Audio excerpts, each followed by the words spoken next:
Welcome दोस्तों। Bharat heavy electricals limited ने कल अपने रिजल्ट्स डिक्लेयर करे हैं, तो आइए उनको देखते हैं। पहले हम कंपनी के बारे में थोड़ी जानकारी ले लेते हैं। भारत हैवी इलेक्ट्रिकल्स लिमिटेड, जिसे हम शॉर्ट में भेल कहते हैं, ये नेशनल स्टॉक एक्सचेंज में लिस्टेड है और ये one of the largest engineering और मैन्युफैक्चरिंग कंपनी है इंडिया में। ये चालू हुई थी 1964 में और ये गवर्नमेंट ऑफ इंडिया की कंपनी है, totally owned by the government of India. ये पावर जनरेशन, ट्रांसमिशन और डिस्ट्रीब्यूशन इक्विपमेंट बनाती है, तो ये टोटली पावर रिलेटेड कंपनी है। Power generation, transmission and distribution में ये काम करती है।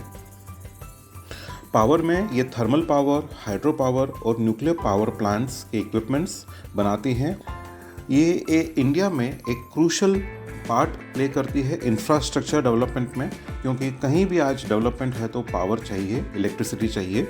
ये वो कंपनी है जो इंफ्रास्ट्रक्चर डेवलपमेंट के लिए पावर प्रोवाइड करती है। So very very important company of India. अब हम देखते हैं भेल के फाइनेंशियल रिजल्ट्स 2023-24 में। भेल की बोर्ड ऑफ डायरेक्टर्स ने मीटिंग करी थी 21 मई 2024 को और ये रिजल्ट्स अप्रूव किए थे after market hours. Total revenue from operations हम देखें तो टोटल रेवेन्यू बढ़ा है, विच इज़ वेरी गुड। तो अगर हम देखें फाइनेंशियल ईयर 22-23 में तो उनका रेवेन्यू था 23,365 करोड़, वो बढ़कर फाइनेंशियल ईयर 23-24 में 23,893 करोड़ हो गया है। तो रेवेन्यू थोड़ा बढ़ा है, which is not very much. वहीं एक्सपेंसेस की बात करें तो एक्सपेंसेस भी बढ़े हैं इस साल में। तो फाइनेंशियल ईयर 22-23 में उनके एक्सपेंसेस थे 22,557 करोड़, वो बढ़कर एक्सपेंसेस बढ़कर हो गए हैं 23,280 crore in the financial year 23-24 में। अब हम प्रॉफिट और लॉस देखते हैं after tax for the financial year 23-24 में। तो फाइनेंशियल ईयर 22-23 में कंपनी ने प्रॉफिट कमाया था 448 करोड़ पैट, जो प्रॉफिट आफ्टर टैक्स कहलाता है, और वो घटकर आया है 23-24 में और वो घटकर हो गया है 260 crore, which is not good. Profit decrease हो गया है। सो डेफिनेटली इसका जो इम्पैक्ट है वो हम देख रहे हैं इसके मार्केट प्राइस पे, शेयर प्राइस पे। सो ऑन 22 मई जब ये मार्केट खुला तो BHEL का शेयर थोड़ा गैप डाउन खुला। सो डेफिनेटली मार्केट को ये जो प्रॉफिट कम हुआ है, ये बात मार्केट को अच्छी नहीं लगी। अब हम आते हैं डिविडेंड डिक्लेरेशन जो इस कंपनी ने किया है। सो बोर्ड ऑफ डायरेक्टर्स ने 0.25 रुपीज़ मतलब 25 पैसे का डिविडेंड डिक्लेयर किया है पर share. So definitely this is subject to approval of the shareholders. अगर हम पिछले डिविडेंड्स की बात करें तो कंपनी ने 11 अगस्त 23 में 40 पैसे का डिविडेंड डिक्लेयर किया था। 15 सितंबर 2022 में 40 पैसे का डिविडेंड डिक्लेयर किया था पर शेयर, और 15 सितंबर 2019 में ₹1.20 का डिविडेंड डिक्लेयर किया था। सो डिविडेंड के मामले में ये ज़्यादा डिविडेंड नहीं देती है ये कंपनी। अब हम आते हैं BHEL के करंट शेयर प्राइस पे। एज ऑन 22 मई 2024 इसके एक शेयर की प्राइस चल रही है ₹304।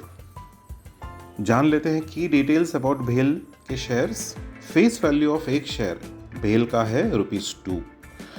ये कंपनी का मार्केट कैपिटलाइजेशन है ₹1,11,147 crore, which is definitely a very very big company. अगर एक साल के रिटर्न्स की बात करें, एक साल मतलब अगर किसी ने इसके शेयर्स 22 मई 2023 को लिए थे और अगर वो आज देखें तो उसमें 280% का इंक्रीज दिखेगा, which is absolutely very very good returns in 1 year. अगर हम एब्सोल्यूट रिटर्न्स की बात करें, मतलब जब ये कंपनी का शेयर लिस्ट हुआ था 2003 में, सो अगर हम देखें 2003 से लेकर 2024 तक तो इस कंपनी के शेयर्स ने इंक्रीज देखा है 1120% का।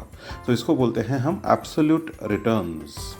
अगर हम देखें 52 वीक लो तो इस कंपनी का शेयर गया था एक साल के अंदर, जो सबसे कम वैल्यू थी इस शेयर की वो थी 77 रुपीज़, और अगर एक साल में हम देखें फ्रॉम टुडे, अगर आज से एक साल में हम देखें तो हाईएस्ट प्राइस रहा था 322 रुपीज़ पर इक्विटी शेयर। अगर हम ऑल टाइम हाई की बात करें तो भेल के शेयर का सबसे हाई प्राइस रहा 390 रुपीज़, और अगर हम ऑल टाइम लो की बात करें तो भेल का शेयर गिर गया था समवेयर नियर ₹5। सो काफ़ी लो गिर गया था और काफ़ी हाई चला गया था। अगर हम बुक वैल्यू की बात करें तो बुक वैल्यू पर शेयर इज़ ₹70, और अगर हम प्राइस टू बुक की बात करें, प्राइस टू बुक रेशो की, तो इसका जो रेशो आ रहा है वो है 4.35। अगर हम शेयर होल्डिंग पैटर्न की बात करें तो प्रमोटर्स के पास है 63.17%, और इनके जो प्रमोटर हैं, इस कंपनी का जो प्रमोटर है वो है प्रेसिडेंट ऑफ इंडिया, क्योंकि डेफिनेटली ये गवर्नमेंट ऑफ इंडिया की कंपनी है। FII के पास में है 8.76%, DII के पास में है 15.95%, और जो जनरल पब्लिक है उसके पास में है 12.14%। तो ओवर द ईयर्स ये देखा गया है कि FII और DII अपना स्टेक बढ़ा रहे हैं इस कंपनी में, भेल में, और जो पब्लिक का शेयर है वो ग्रेजुअली डिक्रीज हो रहा है। दोस्तों, एज ऑलवेज अगर आप इस कंपनी में इन्वेस्ट करना चाहते हैं तो आप एक क्वालिफाइड फाइनेंशियल एडवाइज़र से कंसल्ट करिए, उसके बाद में ही कोई डिसीजन लीजिए। मुझे आशा है आपको ये प्रेजेंटेशन पसंद आई होगी। Before going, please subscribe to my channel AA trades, and इस वीडियो को आप लाइक भी कर दीजिए और अपने दोस्तों के साथ इस वीडियो को शेयर करना बिल्कुल ना भूलिए। मिलते हैं किसी दूसरे वीडियो में।